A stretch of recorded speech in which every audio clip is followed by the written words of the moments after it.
디펙 초프라의 완전한 행복. 출판사 한문화. 오염된 삶을 정화하라. 여호와의 산에 오를 자 누구며 그 거룩한 곳에 설 자가 누구인가. 곧 손이 깨끗하며 마음이 정결한 자로다. 불행의 뿌리는 눈에 잘 보이지 않는다. 특히 삶을 오염시키는 잘못된 통제 같은 경우 더욱 그렇다. 가장 강력한 통제는 마음 깊숙이 뿌리내리고 있다. 그것은 뇌가 생각하고 느끼고 자극에 반응하는 법을 배우는 유아기 때부터 시작된다. 아기가 걸음마를 배우는 시기가 되면 통제가 지배적인 특성으로 나타난다.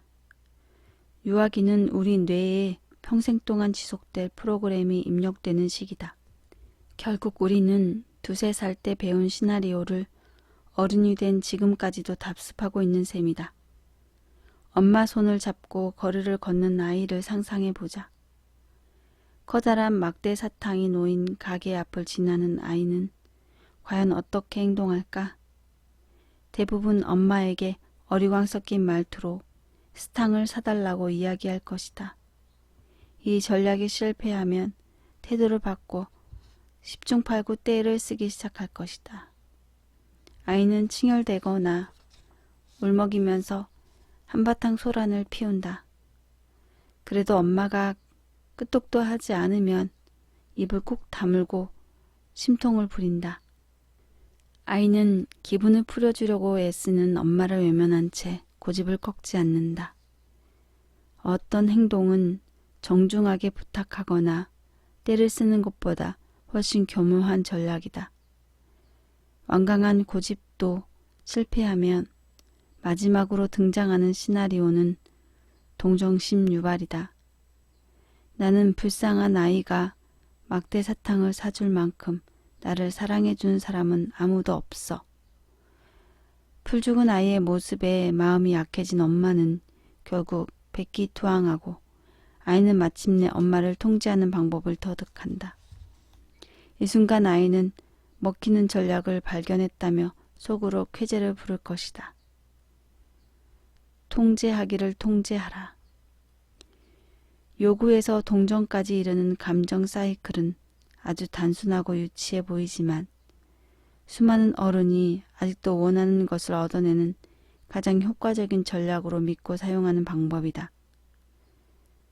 그러나 이런 식의 통제가 지닌 문제점은 다른 사람을 조종하는 것으로는 당신이 진정으로 원하는 사랑과 평화, 기쁨과 즐거움을 얻을 수 없다는 것이다. 통제는 행복에 대한 잘못된 프로그램이 입력되도록 뇌를 훈련하는 것에 불과하다. 타인에 대한 통제는 사실상 당신을 조종하는 것이다. 이대로라면 당신은 원하는 것을 얻기 위해 부탁하고 떼쓰고 고집부리고 동정심을 일으키는 것 말고는 아무것도 할 줄 모르는 사람이 되어버린다. 통제는 삶을 오염시키는 가장 교묘한 방식이다. 마음을 통제하려는 사고방식에서 벗어나지 않고는 결코 진정한 행복에 도달할 수 없다. 해로운 감정과 습관, 관계에 중독된 우리 몸을 해독하는 길은 다른 어딘가가 아닌 마음에서 찾아야 한다. 다음은 우리를 다양한 형태의 오염에서 벗어나게 만드는 7단계 정화작용이다. 1단계. 현재의 반응 태도의 책임감을 느껴라. 2단계. 내면의 감정을 관찰하라. 3단계. 감정의 이름을 붙여라. 4단계. 감정을 밖으로 표현하라. 5단계. 감정을 다른 사람과 나누라. 6단계. 특별한 의식을 거쳐 유해한 감정을 방출하라. 7단계. 해방감을 만끽하며 앞으로 나아가라. 이 방법은 부정적인 감정과 습관, 욕심, 인간관계 등 당신이 바꾸고 싶은 모든 것에 적용할 수 있다. 그 안에는 통제를 일삼던 당신의 습관이 깊숙이 배어 있다. 이제 각 단계를 숙고하면서 통제하기를 통제할 방법을 모색해 보자. 책임감을 느껴라. 먼저 자신을 비난하거나 질책하기를 중단하라. 현재의 불행에서 벗어나는 것은 과거에 시작된 통제 습관을 바꿀 효과적인 방법을 찾는다는 뜻이다. 자기 반응에 책임을 느끼고 변하지 않으면 자기 삶을 남의 손에 맡기는 격이 된다. 이는 곧 당신이 행복해지기 위해 다른 사람을 변화시키겠다는 뜻이다. 얼마나 얼토당토 않은 말인가. 내가 변하는 것도 어렵고 힘든데 다른 사람을 변화시켜서 나의 행복을 도모하겠다니. 내면의 감정을 관찰하라. 통제는 같은 상황이 닥칠 때마다 같은 반응을 보이도록 당신을 훈련시킨다. 이런 습관적인 반응이 시작될 때마다 거기에 말려들 수밖에 없기 때문에 당신은 항상 절망감을 느끼게 된다.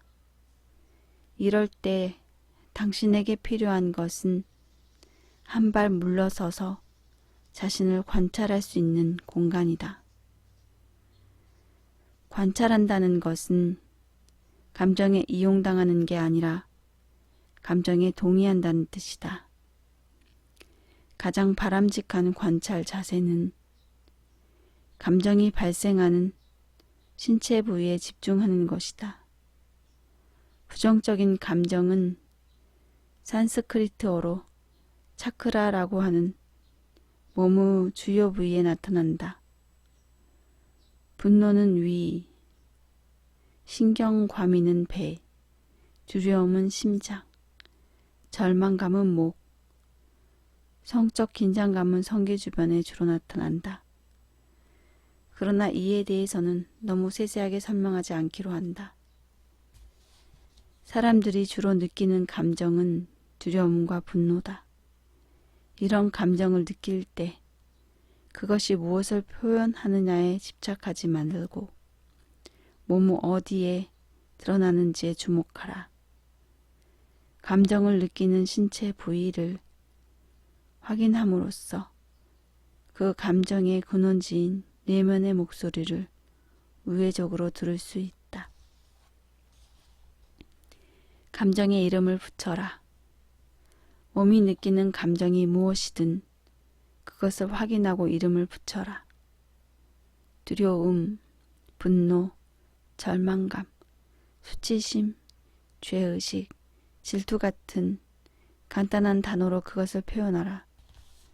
다만 배반감, 실망감, 상처 같은 비판적인 단어나 다른 사람을 질책하는 어감을 지닌 단어는 사용을 삼가라. 감정의 이름을 붙이는 것은 당신이 다루고 있는 감정을 확실히 인식하는 데 도움이 된다. 당신의 감정을 단순하고 분명하게 표현할 수 있기 때문에 화가 났을 때 흔히 저지르기 쉬운 장황하고 복잡한 설명에 빠지지 않을 수 있다. 사실을 왜곡하는 이러한 변명을 과거에 주목하지만 당신의 감정이나 기분은 지금 이 순간에 느끼는 것이라는 사실을 잊지 말라. 감정을 밖으로 표현하라.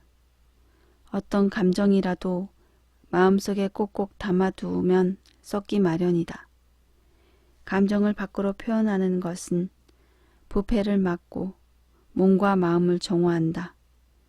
누구를 얼마나 미워하고 증오하는지를 표현하는 게 아니라 어떤 감정이든 자기 입장에서 바라보는 게 당연하기 때문에 우선 당신이 느끼는 감정을 솔직하게 글로 적어보라는 말이다. 그런 다음 상대방의 입장에서도 그것을 표현해보라. 아마 전보다 훨씬 힘들 것이다. 이번에는 제3자의 입장에서 바라본 당신의 감정을 적어보라. 뉴욕타임즈에 게재할 기사를 작성한다는 기분으로 최대한 객관적으로 서술하라. 이렇게 세 가지 관점에서 감정을 표현한다 보면 치솟았던 분노나 갈등, 두려움이 서서히 에너지를 잃게 될 것이다.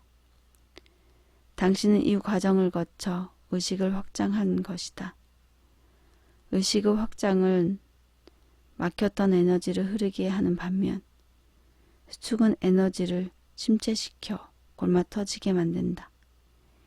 이 법칙을 터득하면 감정을 처리하는 데 매우 도움이 될 것이다.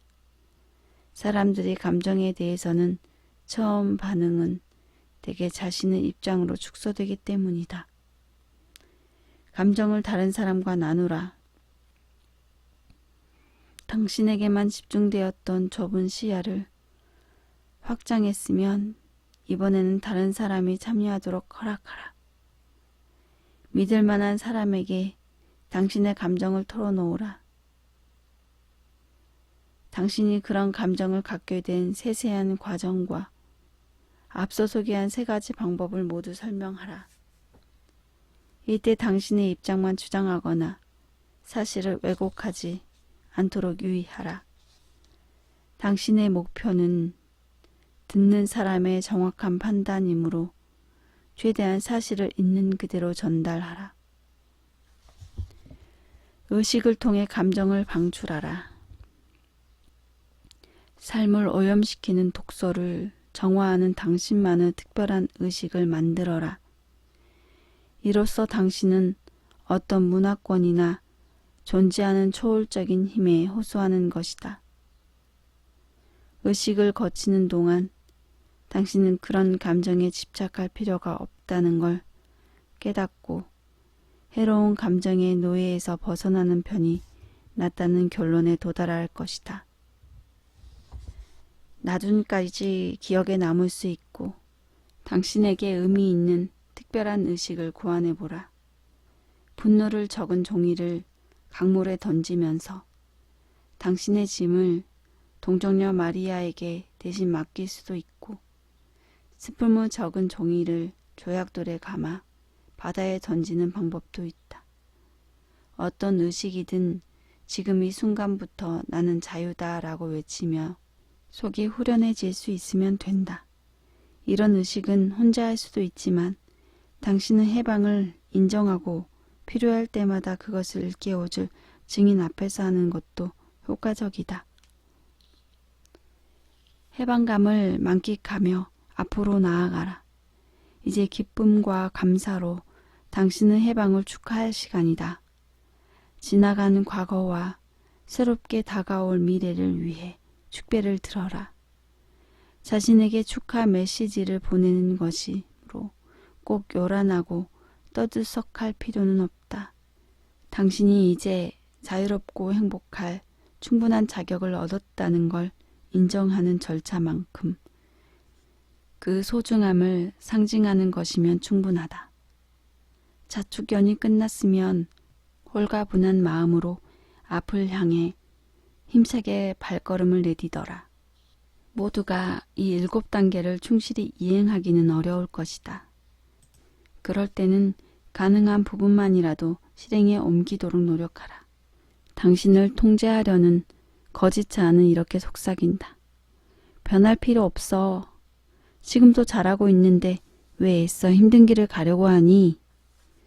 그러나 당신의 기분이 우울하고 불안하고 의기소침하다면 이 말은 거짓이다. 아무리 달콤하더라도 그것은 당신을 행복에서 멀어지게 만드는 멸망의 속삭임이다. 7단계는 미래를 헤쳐나갈 새로운 행동 방식을 터득하도록 당신을 인도한다. 너무 성급하게 서두르거나 단계를 건너뛰지 말라. 각 단계가 지닌 이점이 충분히 발휘되도록 천천히 실행하라. 이것은 현재를 새로운 행동 방식으로 채워 과거의 잘못된 행동에서 벗어나게 만드는 유일한 방법이다. 한 단계 한 단계 꾸준히 실천하다 보면 언젠가 7단계를 모두 거칠 필요가 없는 날이 올 것이다. 자신의 감정을 잘 인식하고 관찰하면서 발목을 붙잡는 해로운 에너지를 방출하는 기술에 익숙해지면 당신은 저절로 자기 상황을 여러 입장에서 바라보게 될 것이다. 그때까지는 내면을 정화하는 7단계를 착실하게 훈련해야 한다. 끝없이 단순하라.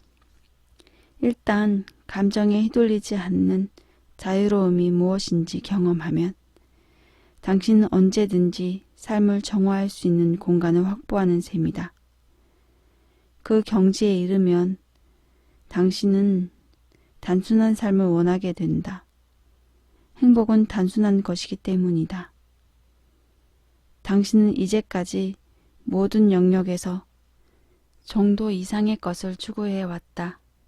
너무 많은 것을 가졌고 지나치게 분주했고 마음 가득 감정을 쌓아두었고 결코 이룰 수 없는 목표로 어깨를 짓눌러 왔다. 그러나 삶을 정화할 준비가 되었다면 당신은 다음 방법을 이용해 구석구석 스며있는 삶의 거품을 걷어낼 수 있다. 1. 주변을 단순하게 정리하라. 2. 무언가를 샀으며 무언가를 버리라. 3. 환경보호에 투자해서 자연의 선물이 당신에게 되돌아오게 하라. 4. 이득이 되지 않더라도 좋은 일을 하라. 5. 매사에 관대하라. 6. 보이지 않는 곳에서 아낌없이 베풀라. 7. 몸을 함부로 하지 말고 잘 돌보라. 우리의 삶은 지금도 복잡하고 갈수록 복잡해지거나 지금도 단순하고 갈수록 단순해지거나 둘 중 하나다. 중요한 점은 전자에서 후자로 변해야 한다는 것이다. 통제는 처음 시작했던 모습대로 똑같이 되풀이된다. 따라서 대수롭지 않은 작은 일이라도 습관적인 통제에서 벗어나려고 노력하면 뇌의 신경회로는 효과적으로 변모한다. 시간이 흐를수록 당신의 뇌가 점차 단순 명료해진다는 뜻이다. A와 B 사이의 감정에서 혼란스러워하지 말고 뇌가 세상을 똑바로 바라볼 수 있도록 훈련하라. 앞서 말한 감정을 느끼는 7단계는 무한한 가능성을 품고 있다. 그 가능성이 바로 통제받는 상태와 자연스러운 상태의 차이이다. 자연스러운 상태에 있으면 당신은 자신에게 무한한 잠재력을 부여할 수 있다. 우리를 오염시키는 모든 것은 결국 하나로 요약된다. 바로 우리의 참 자아를 빼앗아가는 것이다. 참 자아는 완벽한 선택의 자유 안에 살고 있다. 그것은 매일 무한한 가능성을 향해 뻗어나간다. 언젠가 모든 통제에서 완전히 벗어날 수 있을 때 우리는 비로소 본래의 순전하고 순수한 모습으로 돌아갈 것이다. 나는 이렇게 오염된 삶을 정화한다. 나는 부정적인 감정에 사로잡힐 때마다 정화의 7단계를 실천한다. 이것은 다른 사람을 비난하지 않고 자신의 반응에 책임지는 데에서부터 출발한다. 어떤 반응이라도 나를 불행하게 만드는 행동은 내가 바꿔야 할 내 몫이다. 나는 나를 불행하게 만드는 과거의 습관적인 통제에서 벗어남으로써 부정적인 행동을 바꿀 에너지를 얻는다. 이것이 삶의 독소를 정화하는 가장 효과적인 방법이다. 나는 몸속에 무언가를 들여보내기 전에 먼저 그것이 좋은지 나쁜지를 확인한다. 몸에 좋은 것이란 정갈한 음식을 비롯해서 순수한 감정, 치유 효과를 지닌 모든 것이다. 나는 변화라는 미명 아래 몸과 마음에 억지로 무언가를 강요하지 않는다. 혹시 내가 해로운 무언가를 물질과 감정, 인간관계 등의 형태로 삶에 첨가할지라도 그것에 맞서는 대신 근본적인 원인을 변화시키려고 노력한다. 그 원인은 감정의 통제다. 나는 삶을 단순하게 만들려고 노력한다. 삶의 한 부분이 복잡해지기 시작하면 나는 그것이 점점 더 복잡해질 거라는 사실을 안다. 내 목표는 어깨를 짓누르는 무거운 짐에서 자유로워지는 것이다. 목표를 이루면 가장 먼저 찾아오는 것은 영혼의 단순함이다. 그것은 외부 여건과는 아주 관계가 없으며 참 자아를 동반하는 행복과 밀접하게 연결되어 있다.